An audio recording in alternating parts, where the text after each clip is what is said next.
always ku mbuga nkuko hari abajyanwaga rusha, nkuko hari abajya mu zindi manza izo arizo zose. Abantu rero babikinisha, nagira ngo mbabwire yuko byakabaye byiza basubiye inyuma bakibuka yuko icyo kintu ari icyaha, bakaba baretse kugira ikintu bibasira ku muntu uwo ari we wese, kuko kuburinga umuntu bisanzwe itegeko rirabihanira, ariko noneho umutemo mu rukiko system iramuproteja ku buryo buhambaye. Twagombye kujya dutekereza kabiri mbere yo kugira ikintu tuvuga muri iyo njyana. Murakoze. Urakoze cyane. Wowe ibira bintu byakozwe wabyakiye ute?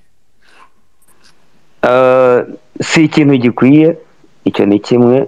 Icya kabiri, si ikintu gikwiye mu buryo bwinshi butandukanye. Ntabwo ujyana amarangamutima kuri mikoro nk'uko nabivuze, kuko mu mahame y'itangazamakuru habamo ko umuntu aba ari objective, uvuga ngo ukirinda kugira ahandi ubogamiraho, yaba ari analize ukora cyangwa ibindi ibyo ari byo byose waba ugiye kuvuga, n'inkuru waba ugiye kuvuga uvuga ibyabaye, ntabwo ugira uruhande ubogamiramo.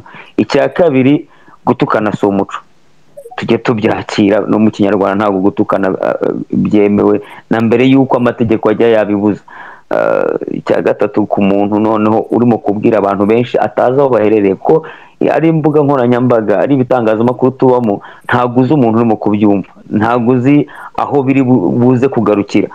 Mujya mwibaza nk'umuntu uyu munsi, ibintu tuvuga uyu munsi muri digital era ntabwo bisibama. Umwaka utaha, nyuma y'imyaka 20, uzatuka Pascal, umwana wanjye najya kuri YouTube asange cya kitutsi kiri recorded, avuga se data yari muntu ki ku buryo rubanda bamutuka gutya. Ibintu tukora bifite igipimo kirekire, bityo twagombye kubanza amarangamutima tukayashyira ku ruhande, tugakora akazi ko tugashinzwe. Ariko no ko abusing umuntu uwo ari we wese, ntabwo no kuvuga ngo ni umugore cyangwa niki, uwo ari we wese n'umwana ufite mu rugo, byongeye ukoresheje internet, byo noneho ntibisibama, kibaho igihe kirekire. Ni ikintu wagombye kwirinda kuvuga amagambo, kwereka amagambo ko yarahari, kubera iki tutayakoresha tugakora akazi neza, tukanabana neza. Icya gatatu, ngira ngo ni Oswald bigeze kubyandika kuri wall yiwe, tugerageze kujya tubana mu mahoro. Ntabwo ikintu kiraba, ariko ejo tuba tugomba kongera tukabana. Ntabwo ari ngombwa ko situation ihari uyu munsi yescalatinga ikabyara abandi banzi, tukagwiza abanzi. Icyaba cyiza ahubwo nuko twabikoresha mu kubana. Murakoze. Ahangaha hari abantu bavuze mu magambo magufi, hari abantu byagaragaye ko ibyakozwe ntabwo bigize icyaha, bigize ikosa. Turi kumwe nabo hano ko bigize ikosa bitagize icyaha, so ntabwo yakagombye kujya muri RIB, yakagombye guhana n'urwego rwa RMC. Byo urabivugaho iki? Ese ibi yakoze ntibyari bikwiye ko urwego rumuhamagara akabiryozwa nk'umuturage nk'abandi? Uwo mwambaro mwambika w'itangazamakuru ugatuma mugira ubudahangarwa, RIB ubona yarengereye? Reka mvuge kuri ubu buryo. Ubirebye mu rwego rw'amategeko, harimo ikigize icyaha. Ugenza icyaha niwe ugena uko kiri bwitwe n'umucamanza waburanisha urwo rubanza. Kimwe n'uko urebwa uwakorewe icyaha nabwo ashobora kugira uruhare mu kuba kese yakoroha. Ni itegeko riranditse, icyanditse kiranditse, ntabwo turi bugisibe uyu munsi. Cyberbullying ni icyaha, ntabwo ari ikosa, ntabwo ari akantu koroheje. Icyo ni kimwe. Kereka haramutse hagize ibimenyetso bigaragaza ko atari cyberbullying. Icyo ni kimwe.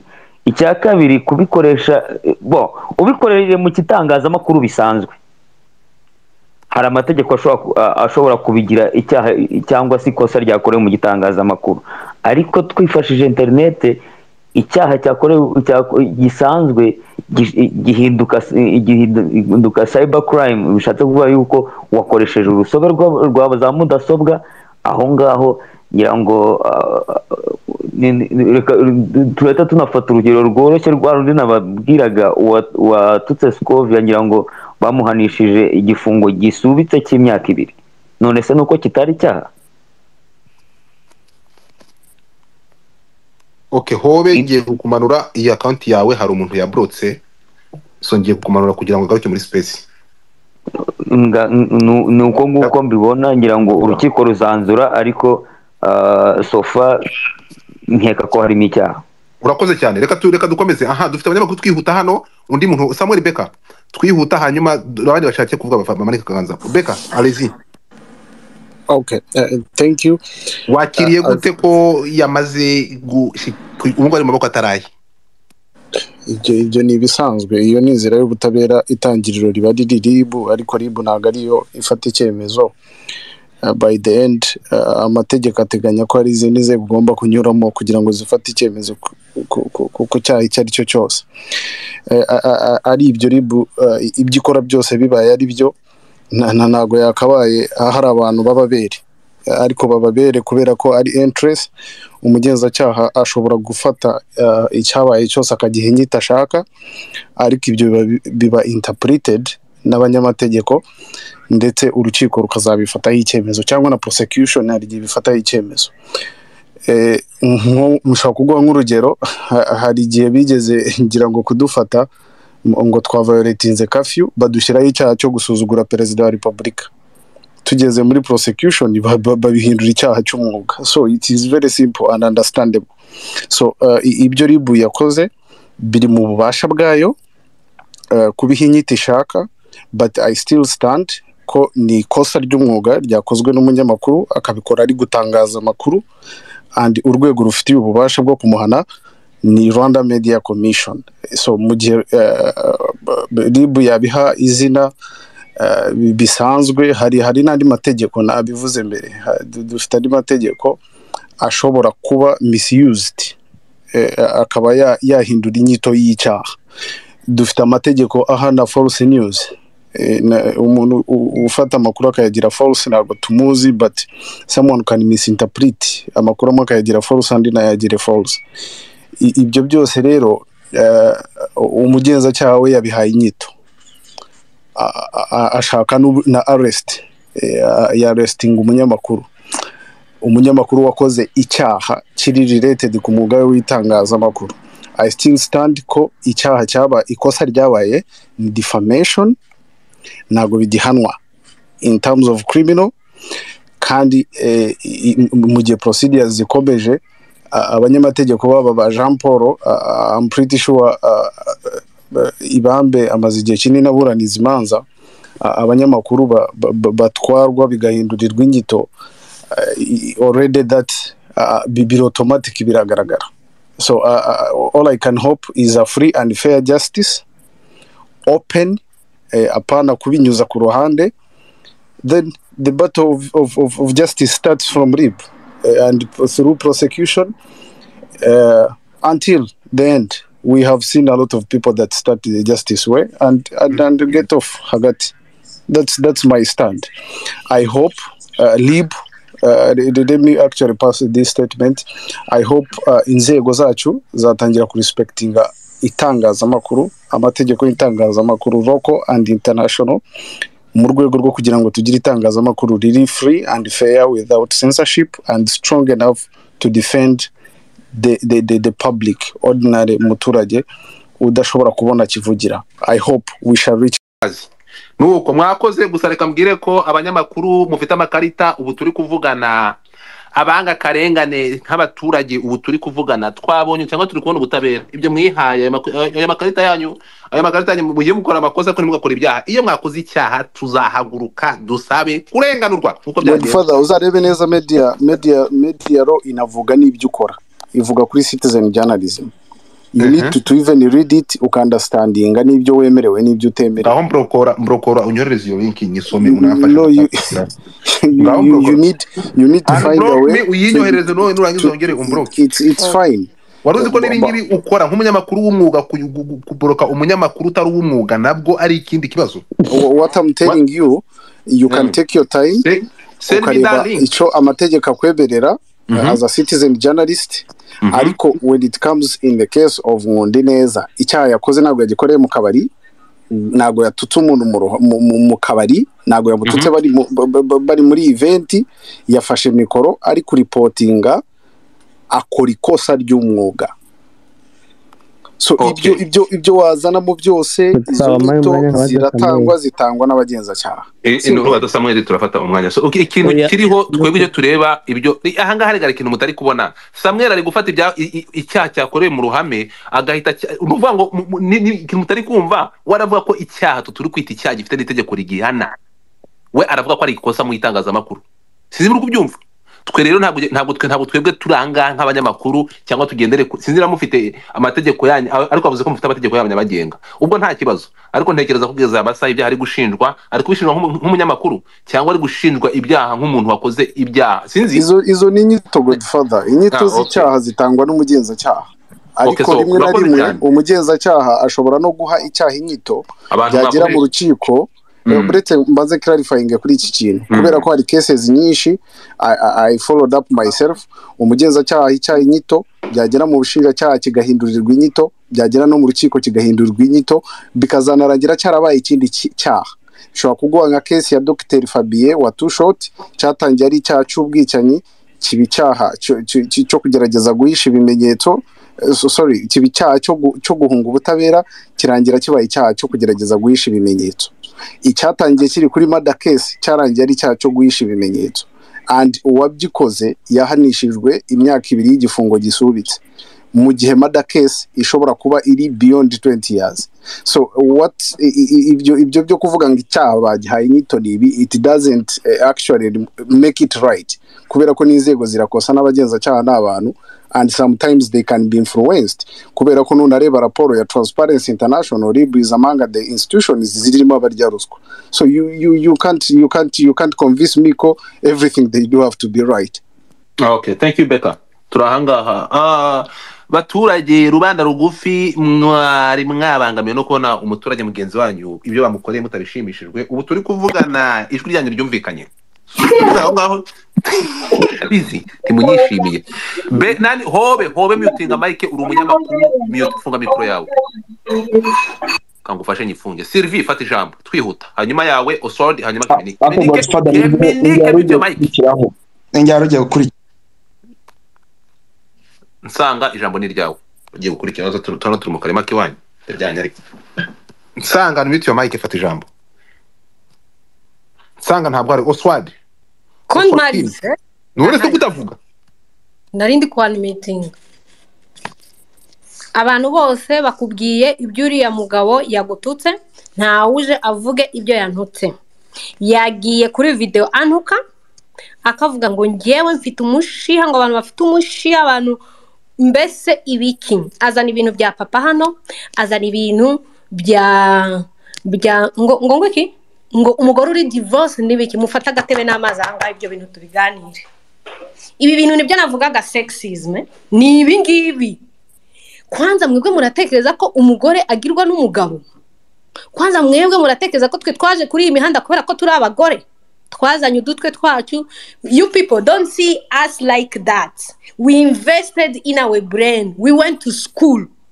No, reka nze mbabwire nubutura ngewe sinshaka nanjye gukora ayo makosa yo gutukana hanga ariko ndagusuzugura iyo uri umugabo noneho udivertinga from the topic uzana ibitekerezo bigaragara ko amwe muri mwe mwagwingiye mu mitwe mudafite capacité d'analyser yo kuzana ama statement ajyanye na topic ihari. Iyo umuntu aza akavuga ubu wemeye kuri umugore noneho ngo turashaka kuvuga ko none se niba umuntu ari divorce ntabwo akwiye kuza kuvuga kuri platform.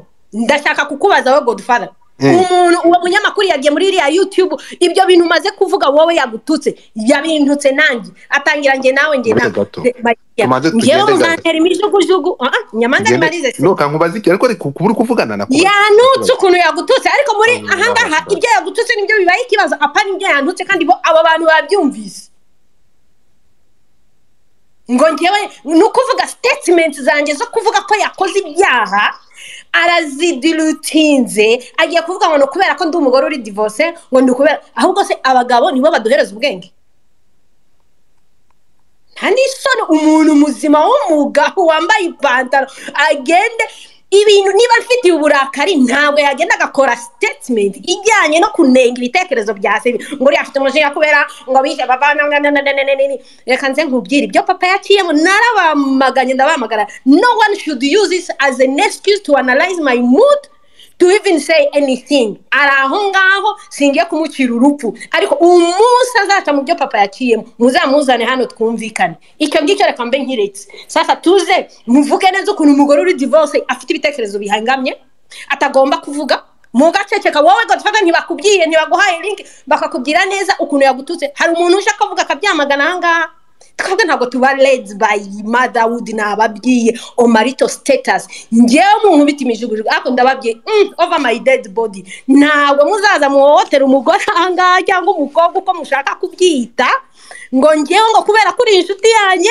ngo ni ukubera ko wavutse hehe ni ukubera ko uziranye na naka ngo ufite ijwi hariyo ngo YouTube ngo waza ukanyentimira none izo nuvuga ko Silvery divorce who told you that marriage is a goal for every woman first who mumbwira umuntu wabibigishije a sexist culture a sexist people mukagenda mukamwumva kuriye mukamwihorera ibibababaje ni ibintu babye Godfather kandi badututse hamwe ndabamaganye nundi muntu nzumva analyzing umugore kubera marital status ye ubunini bwe ubunanuke bwe ubuyobe bwe kabani bari inzobeye muzandera narinzi kuri bukoresha irindi jambo ritari umugore none ko ndi kumva uri kubyinjiremo none se umuntu uvuye kuntuka navuye kuntuka ngo ngende kubera ko mufite umushiha ngo kubera ko ndi divorce afite ibibazo n'abandi babivuze afite ibibazo mu rugo rwe you people you get muziko mushakisha abo analyzing me you are not going to get me muzakubita amasasa chehana ariko you are not going to silence me urakoze cyane uranshyimiriki kandi ari nta muntu wabyamaganye ninde wabyamaganye hariya turabyamaganye Sylvie by the way reka nze mbabwire Beka buri munsi statement zose ahigirwa akora abantu baramuattacking ariko kubera ko it was me muri iriya case hate me or love me. I'm not begging your love. You know hari abantu baje kuba ba influencer hangaha bamindinga about their statement kubera aba followers babo bahembwa muri ariya no unfollow me nababwiye ariko reka nzamba umuntu muzima wambaye pantalo noneho kuza aho kugira ngo framing concept ziza ziyagiwinge n'ibitekerezo byanjye biraruta adilutinga yereke public ko uriya mugore n'ubundi yarananiranye yarakoze iki yeye ntabwo ndi umugore wawe ntabwo ndi wabene wanyu na none women are not defined by marriage ibyo ngibyo mubimenye abagore basavinga mu isi yose ntabwo ari ukubera ko bafite abagabo no. And by the way, you are silencing women over. Reka ndangize kwanza, you are silencing women. Reka nzambabwire. Ntabwo bikunda. Sylvie ufite iminota 2 ukoncluding. Uje uvuga ugasubira mu bintu wavuze kandi birambangamira. Fata iminota 2 ukoncluding. Thank you. Ntusubire mu bintu wavuze.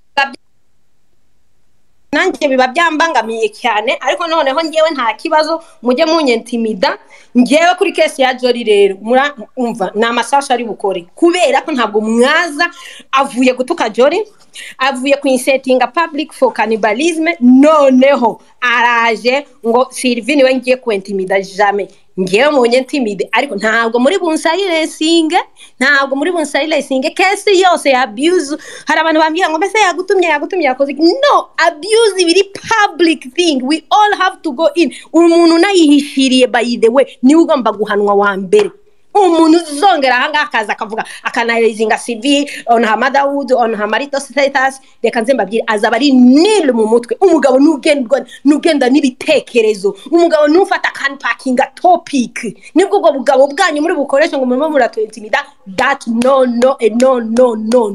maze kumva iyo osokimisha muri ryawe. Thank you.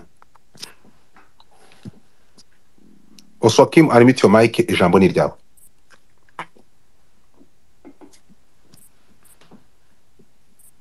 Osokim urahari? Okay, Keminike. Fata ijambo. Okay. So njye ngiye kuvuga mbonye la statement ivuga yuko bamufunze Jean Paul ariko ngewe iyo ndi gutekereza ibintu hari uburyo mbitekerezamo ntago niyo mpamvu nashaka kubaza Jihad ahari ariko ntago mbizi niba 3D itagira chief editor ku buryo nyaka ko ntago kira kiganiro cyari live arakuntu abantu bakora inkuru yamara gutungana ariko akagira n'umuntu yisesengura kugira ngo iyo nkuru ijyeho ariko mu bintu byose twagiye tuvuga ntago nigeze numva hari abantu bavuga yuko byibuza niba kuko umutwe umwe wigira inama yo gusara